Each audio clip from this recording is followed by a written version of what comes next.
방금 읽은 이 말씀으로 믿음으로만 얻어지는 칭의라는 제목으로 우리 하나님 말씀을 함께 나누도록 하겠습니다. 우리가 구원을 받은 자로서 이 땅 가운데 살아가면서 우리가 받은 구원이 어떻게 주어졌는지, 또한 그 구원을 받아서 누리는 삶이 어떠한지에 대해서 한 번씩 점검하는 것들이 필요하다라고 생각이 됩니다. 그냥 무작정 그래 내가 믿어서 구원받았지 하고 그렇게 살아가야지 하지만 그것을 점검하지 않으면 어느 순간 그 믿음에서 떠날 때도 있고요, 그릇된 길, 잘못된 길을 걸을 때도 있기 때문에 그렇습니다. 오늘 말씀을 함께 살피면서 우리가 받은 구원은 어떻게 우리에게 주어졌는지, 또한 구원받은 자로서 우리는 어떠한 삶을 살아가야 될지에 대해서 함께 생각을 해보고자 합니다. 첫 번째, 우리가 받은 구원의 그 모습은요, 율법의 행위가 아니라 예수 그리스도를 믿음으로 의롭게 된 구원이라는 것입니다. 오늘 본문에서 사도 바울은 이렇게 말씀하고 있습니다. 15절 말씀을 보시면요, 우리는 본래 유대인이요 이방 죄인이 아니로되 라고 말하고 있지요. 이 말을 오해해서는 안 됩니다. 바울이 이방인들을 폄하하듯이 말했다라고 생각하시면 안 됩니다. 기본적으로 유대인들이 그렇게 생각하고 있었고, 지금 나는 그렇게 동의하지 않는다라는 의미로 지금 말하고 있는 것이죠. 유대인들은 자신들이 유대인으로 태어났다라고 하는 그것만으로도 구원의 충분한 조건과 자격을 가지고 있다라고 생각을 했습니다. 그리고 이방인들은 죄인이기 때문에 유대교로 개종을 하고, 또한 개종한 표로서 할례를 받아야만 구원을 얻을 수 있다. 만약 그렇지 않으면 여전히 죄인으로 살고 심판을 받을 수밖에 없다라고 생각을 했습니다. 하지만 오늘 본문에서 사도 바울은 그렇지 않다라는 것을 지금 선포하고 있는 것이죠. 본래 유대인으로 태어났다라고 하는 그 인종적인 면이 구원의 충분한 조건도 아니고, 이방인이 유대교로 개종하거나 또한 할례를 받지 않았다고 해서 구원을 받지 못함도 아니다라는 것을 분명히 말씀하고 있는 겁니다. 구원을 받는다라는 것, 하나님께 받아들여진다라는 것, 하나님께 영접받게 된다라는 것은 출생 신분에 따른 것도 아니고, 또한 자신이 무언가를 행했기 때문도 아니라는 것을 분명히 말씀하고 있는 것입니다. 주 안에서 사랑하는 성도 여러분, 우리가 주님께 받아들여지고 그분의 영접을 받게 되고 또한 의롭다 함을 얻게 되는 것은 무엇을 통해서 주어집니까? 우리가 너무나도 잘 알고 있듯이 구주를, 우리 예수님을 믿음을 통해서 얻게 된다라는 것이죠. 예수님께서 우리 인생의 주인이시고 우리의 삶의 왕이시며, 또한 그분이 우리의 구원자가 되신다라는 것, 그분이 모든 죄를 사하시기 위해서 이 땅 가운데 오셔서 완전한 삶을 살아가셨고, 또한 십자가에서 죽으시고 사흘 만에 부활하셨다라는 것을 믿는 것을 통해서 우리는 의롭다함을 받는다라는 것입니다. 그래서 16절은 이렇게 말씀하고 있습니다. 계속해서 반복해서 16절에서 말씀하고 있는데요, 함께 16절을 읽어보도록 하겠습니다. 사람이 의롭게 되는 것은 율법의 행위로 말미암음이 아니요 오직 예수 그리스도를 믿음으로 말미암는 줄 알므로 우리도 그리스도 예수를 믿나니 이는 우리가 율법의 행위로서가 아니고 그리스도를 믿음으로써 의롭다함을 얻으려 함이라. 율법의 행위로서는 의롭다함을 얻을 육체가 없느니라. 아멘. 유대인이라는 신분이 구원을 얻도록 하는 것도 아니고요, 또한 율법의 행위, 즉 율법을 준수하는 그 모습으로도 결코 의롭다함을 얻을 수 없다라는 것을 말씀하고 있습니다. 오직 그리스도 예수를 믿는 그 믿음을 통해서만 우리가 의롭다함을 얻게 된다라는 겁니다. 다른 방법이 있지 않습니다. 죄인인 우리가 그분에게 영접을 받을 수 있다는 것, 우리가 그분께 나아갈 수 있다는 것, 하나님과의 바른 관계 안으로 들어갈 수 있는 유일한 방법은 바로 예수님밖에 없다라는 겁니다. 그 예수님을 믿음으로써만 가능한 일이라고 말씀하고 있습니다.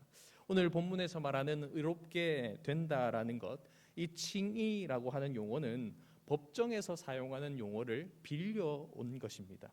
이 칭의의 반대말은 정죄입니다. 정죄한다라는 것은 누군가를 유죄로 죄인이다라고 선언하는 것을 말하는데요. 반대말인 칭의, 의롭다 하는 것은 바로 그를 죄 없고 순결하고 바르다라고 선언하는 것을 말씀하는 것이지요. 성경에서는 이 칭의라는 것을 하나님의 분에 넘치는 호의의 결과로 주어지는 것이라고 끊임없이 가르치고 있습니다. 이 칭의, 이 하나님의 놀랍고도 놀라운 호의가 우리에게 주어짐을 통하여서 우리는 용서함을 받고요, 죄의 형벌이 면제되게 됩니다. 그뿐만 아니라 그분에게 영접받을 뿐만 아니라 그분과 함께하며 그분과 사귐의 관계를 누릴 수 있게 된다라는 것이죠. 이 의롭다함을 얻는 것 자체가 너무나도 크고 놀라운 은혜라는 겁니다. 그저 선물로 주어지는 것이기도 합니다.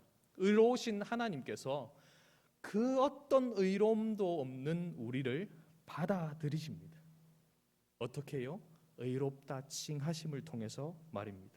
그 의롭다 칭하심은 다른 이유, 우리의 어떠한 행위나 어떠한 공로가 아니라 오직 예수 그리스도의 십자가와 부활을 믿는 그 믿음으로 말미암아서 주어진다라는 것이죠. 율법의 행위가 아니라 예수 그리스도를 믿음으로 의롭게 된다라는 것은 어찌 보면 교회를 다니면 다닐수록 수없이 듣고 또 듣는 말이지만 지극히 당연한 것이지만 우리가 다시금 마음에 새기고 또 새겨야 할 바이기도 합니다. 사랑하는 성도 여러분, 율법의 행위, 즉 말씀, 이 계명을 전체를 다 지킴을 통하여서 구원을 받을 수 있는 사람은 아무도 없습니다. 율법의 행위, 이것을 통해서 의롭다함을 얻을 수 있는 육체는 없다라는 것입니다. 만약에 율법의 행위를 통해서 의롭다함을 얻는 삶을 한번 상상을 해보십시오. 가능하지도 않겠지만 얼마나 고통스럽고 얼마나 힘겨운 삶이겠습니까? 하지만 이러한 고통스럽고 힘겨운 삶을 유대인들은 살아내려고 하고 있었습니다. 살지도 못하면서 하나님의 의가 무엇인지도 바른지도 모르면서 복종하지도 않고 있으면서 그렇게 살아가더라라는 것이죠. 그래서 로마서 10장 3절은 이렇게 말씀합니다. 하나님의 의를 모르고 자기 의를 세우려고 힘써 하나님의 의에 복종하지 아니하였느니라 라고 말이죠.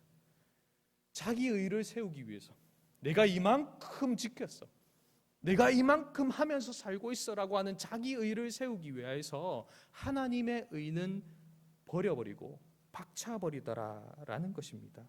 사랑하는 성도 여러분, 우리의 공로나 우리의 의를 쌓아서 의롭게 될 수 없는 존재가 저와 여러분입니다.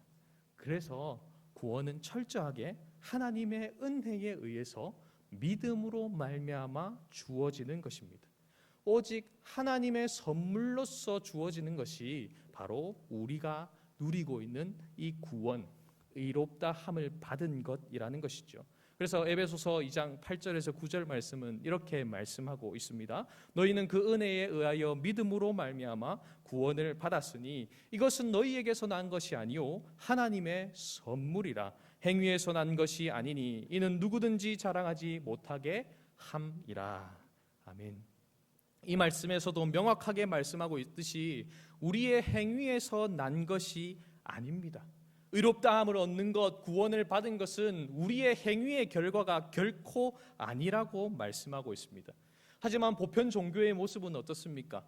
우리 주변에 알고 있는 다른 종교의 모습은 어떻습니까? 끊임없이 자기의 행위를 강조합니다. 내가 이만큼 했으니, 이만큼 공덕을 쌓았으니, 이만큼 그 경전이 말하는 대로 살았으니 그것을 얻을 수 있다라고 말합니다. 그런데 그것에 미치지 못하는 모습이 있다면 어떤 것까지 이야기를 합니까? 남의 공덕, 남의 공로를 빌려서라도 그것을 얻으려고 하는 것이 타종교의 모습이지 않습니까?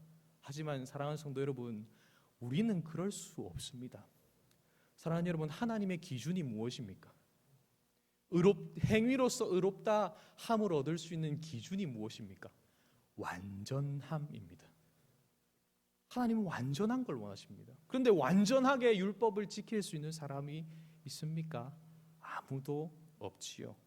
그렇기에 오직 그 완전함을 이루시고 살아내신 그 구주 예수님을 믿음으로만 우리는 의롭다함을 얻을 수 있습니다. 그가 우리를 대신하여서, 그가 우리를 위하여서 십자가에서 죽으시고 부활하셨기에 우리가 그분을 믿음으로 의롭다함을 얻을 수 있다라는 것이지요. 주 안에서 사랑하는 성도 여러분, 우리의 행위로 의를 쌓고 하나님 앞에 당당하게 설 수 있는 모습은 없습니다. 시편 143편의 기자가 노래하듯이 주의 눈앞에 의로운 인생은 하나도 없다라고 말합니다. 사랑하는 여러분, 이 사실을 분명하게 기억하고 다시금 구주를 온전히 의지하고 그 구주만을 신뢰하면서 살아가는 저와 여러분의 삶 되기를 간절히 소망합니다. 에베소서 2장 9절에서 말씀하는 것처럼 구원을 받음은 그 누구도 자랑할 수 있는 것이 아닙니다. 나의 행위, 나의 어떠함을 자랑할 수 있는 것이 아니라는 겁니다. 구원을 우리에게 베푸신 그 하나님의 은혜와 그 하나님의 놀라우신 사랑은 우리가 마음껏 자랑해야겠지요.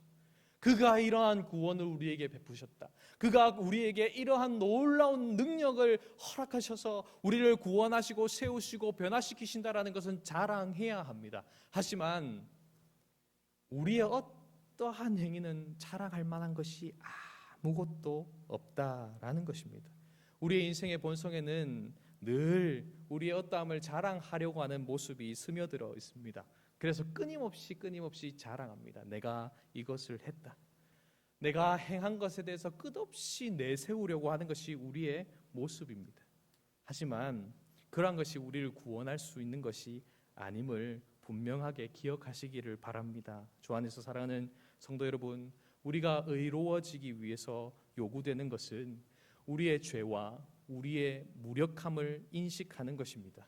자기 주장과 자기 의를 주장했던 그 과거를 회개하는 것입니다. 그리고 우리를 구원하시는 예수 그리스도를 전적으로 믿고 확신하는 것, 그것이 우리가 의로워지기 위해서 성경이 요구하는 바라는 것입니다. 여기서 믿는다라는 것은 단순하게 지식적으로 동의를 하거나 확신하는 것만을 의미하는 것이 아닙니다.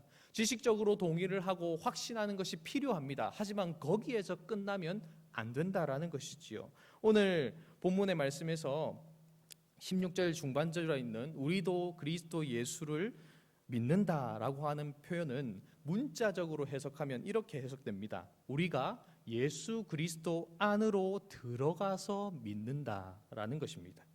이것은 지적인 확신과 함께 그분에게 우리의 모든 것을 위임하는 것을 말합니다. 단순하게 그분이 나의 구세주다라는 것을 확신하고 그냥 지식적으로 동의하는 것만이 아니라 내 인생 전부를 그분에게 맡기는 것을 말한다라는 것이죠. 그분의 생애와 죽으심, 부활의 사실에 동의를 할 뿐만 아니라 그분을 나의 인생의 피난처로 삼고 나의 방패로, 나의 산성으로 삼아 그분에게 모든 것을, 나의 전인을 맡기는 것을 말한다라는 것이죠. 주 안에서 살아가는 성도 여러분, 구주를 믿음으로 말미암아 의롭게 되는 이 사실, 이 은혜를 온전히 붙들고 살아가는 저와 여러분 삶 되기를 간절히 소망합니다. 그분에게 내 삶 전체를 맡기고 그분을 온전히 우리의 피난처 삼아 살아가는 우리 하루하루의 삶이 될 수 있기를 바랍니다. 두 번째로 우리의 구원받음, 어떤 것을 우리가 기억해야 할까요? 여전히 우리는 죄를 짓고 죄로 인해서 넘어지는 존재라는 것입니다. 구주로 말미암아 의롭게 되었습니다. 구원을 받았습니다. 그런데 우리가 의로워지고 구원받은 삶은 죄를 더 이상 짓지 않는 삶은 아니라는 것입니다. 우리가 구주 안에서 의롭다함을 얻은 존재가 되었지만 우리는 살아가면서 우리가 죄인인 것이 다시금 드러나게 됩니다. 죄를 짓게 된다라는 것이죠. 우리가 구주를 믿기 전부터 우리의 인생 가운데 계속해서 살아내왔던 그 삶의 방향성은 죄입니다. 하나님이 아니라 죄의 방향으로 늘 달려갔습니다. 그런데 우리가 구주를 믿음으로 의롭다함을 얻어서 그 방향성이 달라졌지만 여전히 우리에게 익숙한 것이 무엇입니까? 죄로 향해서 나아가는 겁니다. 내가 주인 돼서 살아가는 그 삶이 여전히 우리에게 익숙한 삶이라는 것이죠. 그렇다고 하더라도 이 죄를 짓는 결과와 책임을 그리스도에게 넘길 수는 없습니다. 그래서 사도 바울은 오늘 본문 17절에서 이렇게 말씀하고 있습니다. 만일 우리가 그리스도 안에서 의롭게 되려 하다가 죄인으로 드러나면 그리스도께서 죄를 짓게 하는 자냐 결코 그럴 수 없느니라. 죄를 짓는 그 결과, 그 모습은 우리의 책임이라고 분명히 말씀하고 있습니다. 사랑하는 성도 여러분, 의롭다함을 얻은 자는 이미 의롭다함을 얻었기 때문에 함부로 살아서 되는 자가 아닙니다. 구원파와 같은 이단은 무엇이라고 말하고 가르칩니까? 이미 의롭다함을 받았기 때문에 십자가에서 모든 죄가 다 용서함 받았기 때문에 이 땅 가운데서 아무렇게나 살아도 된다는 겁니다. 죄를 지어도 회개할 필요가 없다라고 가르치고 가르칩니다. 그래서 구주께서 가르치신 그 주기도문에서 이 부분을 빼고 기도합니다. 우리가 우리에게 죄 지은 자를 사하여 준 것 같이 우리 죄를 사하여 주소서라고 하는 부분을 뺍니다. 왜냐하면 더 이상은 회개 기도를, 용서를 구하는 사죄 기도를 할 필요가 없다고 가르치기 때문에 그렇습니다. 사랑하는 성도 여러분, 진짜 그렇습니까? 아닌 것 아시겠지요? 이미 용서받았기 때문에 죄를 짓는 삶을 아무렇지 않게나 살아가도 되고 더 이상 회개할 필요가 없는 것이 아닙니다. 의롭다함을 받은 자이지만, 하나님과의 관계가 이미 회복된 자이지만 여전히 우리의 모습 가운데는 하나님과 관계가 틀어지도록 만드는 모습들이 나타납니다. 그리고 실제적으로 관계가 깨어지기도 합니다. 죄를 지음을 통해서 관계가 박살이 납니다. 그때마다 어떻게 해야 됩니까? 다시금 우리의 삶의 방향성을 하나님께로 돌리고, 하나님 나를 불쌍히 여겨주십시오. 또 흐트러졌습니다. 또 원래 내가 좋아하는 방향으로만 달려갔습니다 하고 돌이키고 또 돌이키는 것이 우리가 해야 할 일이라는 것이죠. 그래서 성경은 끊임없이 가르치는 것이 무엇입니까? 우리에게 자기의 일을 살피라라고 말씀합니다. 자기를 돌아보라라고 말씀합니다. 그리고 히브리서 12장 4절에서는 죄와 싸워야 함을 가르치고 있습니다. 주 안에서 사랑하는 성도 여러분, 우리가 구주를 믿음을 통하여서 의롭다 함을 받은 존재입니다. 믿으십니까? 하지만 여전히 우리는 죄와 싸워야 하는 존재이기도 합니다. 그래서 때로는 잘 바뀌지 않는 내 모습에 낙심이 되고 좌절이 될 때가 있습니다. 계속해서 또 죄를 짓고 반복해서 죄를 짓는 내 모습 때문에 어떨 때는 내가 진짜 구원받은 사람이 맞나? 이런 의심이 들기도 합니다. 사랑하는 성도 여러분, 넘어질 때도 있고 낙심될 때도 있고 좌절될 때도 있고 또 내가 구원받은 사람이 맞나라는 의심이 들 때도 있다 할지라도 그때에 다시금 우리의 손을 주님께로 내밀어서 넘어졌다 하더라도 그 주님 손 붙들고 일어나는 은혜가 우리에게 있기를 간절히 소망합니다. 끊임없이 싸우는 겁니다. 싸우고 또 싸우고 죄와 피 흘리기까지 싸우고 대항하여서 우리가 우리 스스로를 주님을 닮아가도록 다듬어 가야 한다라는 것이죠. 이것이 믿음으로 칭의를 얻은 자의 삶의 모습이라는 것입니다. 이렇게 끊임없이 구원의 삶을 살아가는 세 번째 삶의 모습은 어떻습니까? 자기의 삶의 목적과 이유가 바뀐 삶을 산다라는 겁니다. 자기 영광을 추구하는 삶에서 하나님의 영광을 추구하는 삶으로 자기를 위한 삶을 살다가 이제는 하나님을 위한 삶을 사는 인생들이 된다라는 것이죠. 의롭다함을 얻었기 때문에 이미 우리의 신분이 바뀌었습니다. 그리고 율법으로 말미암아 율법에 대하여서도 죽었습니다.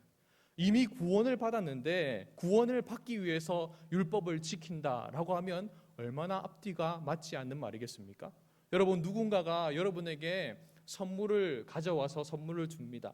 이 선물 받으십시오 하고 줬는데요,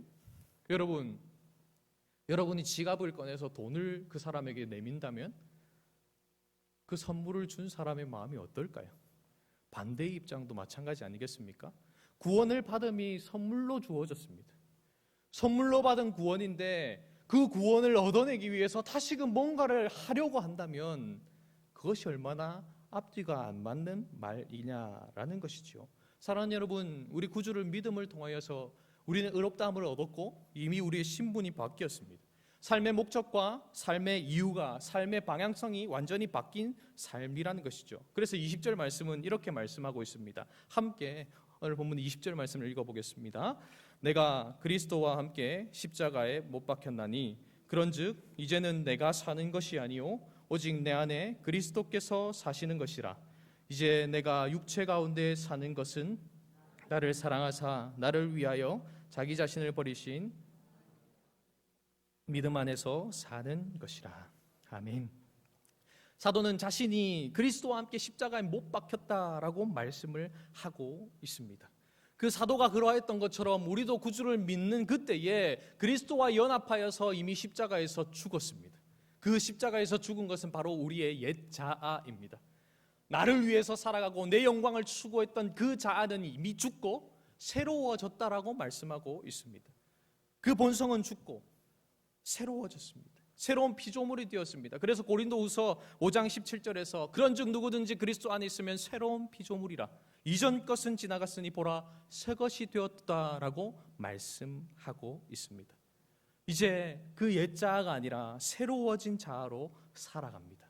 그리고 그 새 자아의 중심에는 누가 계십니까? 바로 그리스도께서 계신다라고 오늘 본문 20절에서 말씀하고 있는 것이지요. 사랑하는 여러분, 그가 우리의 삶의 중심에 계시기에 그래서 말씀을 따르는 삶을 사는 겁니다. 그가 우리의 삶의 중심에 계시기에 그렇기 때문에 내가 말씀에 순종하는 삶을 사는 것이라는 것이죠.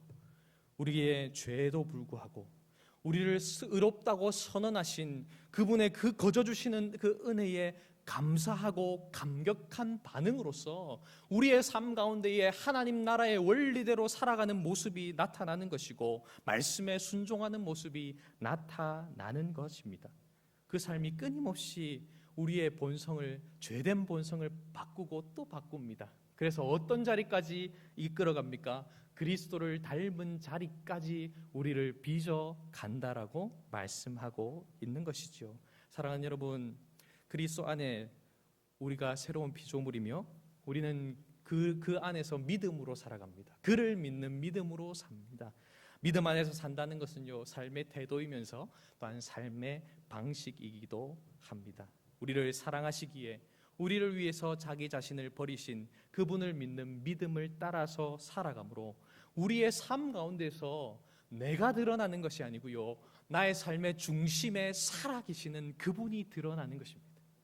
나의 옛 자아가 드러나는 것이 아니라 오직 그분만이 내 삶을 통해서 나타나고 드러나는 겁니다.